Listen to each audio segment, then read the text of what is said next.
event. And Labor's Linda Burney is also part of this. She's joining me now. She's the Minister, the Shadow Minister rather, for Families and Social Service. Linda Burney, welcome.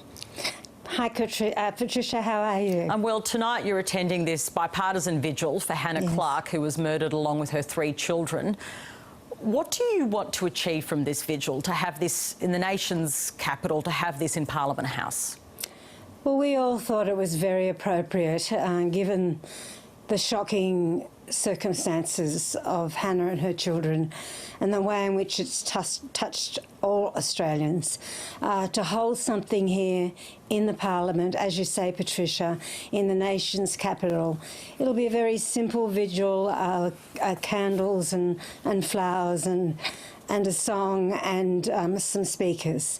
But it's also got another purpose, and that is to remind people that this scourge of domestic violence happens every day, every hour, every minute for thousands of women across this country, and we're remembering women and children that have been touched by this terrible abuse.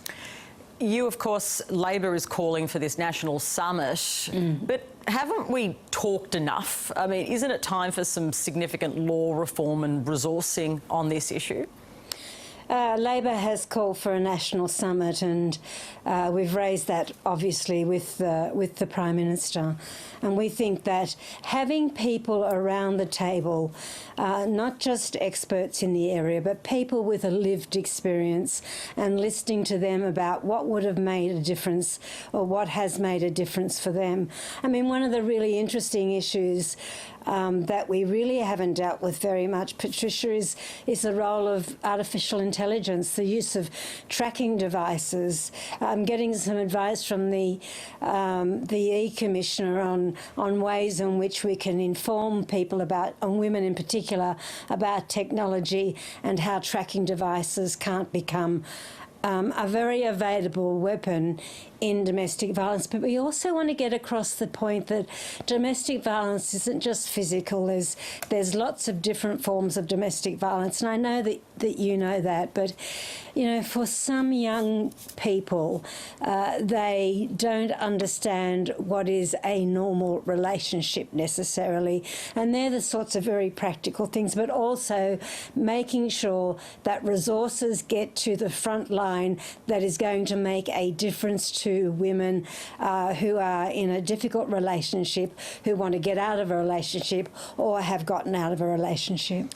We heard again last night about from Hannah's family on the ABC 7:30 program how the system failed to protect Hannah and her kids. If we're having this systemic failure, what kind of reform do you think can happen at a national level? Because a lot of these laws are state and territory based.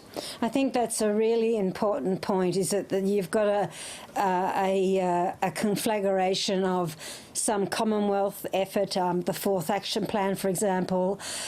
You've got a whole range of policy levers at the national level.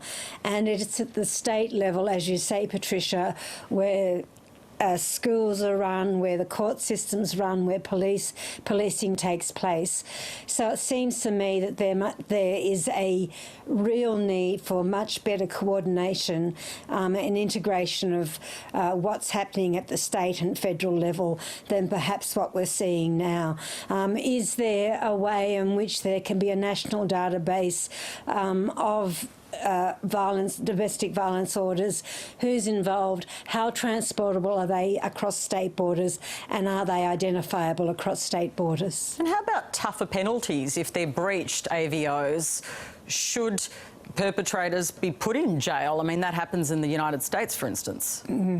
Look, I wouldn't rush to make a full answer to that, except obviously that's one of the things that we need to be looking at. Are the punishments adequate? Is there ways in which we can have better public education campaigns? Is there a way that legislation needs to change? And most importantly, that we don't have a flurry of activity when something dreadful happens. This needs to be on the national agenda all of the time.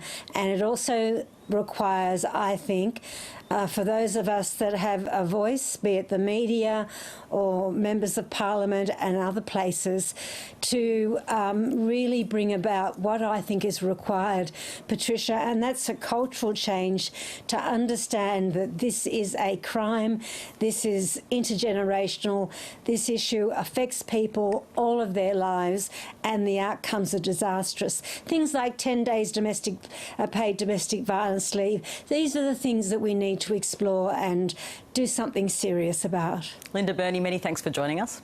Thank you. And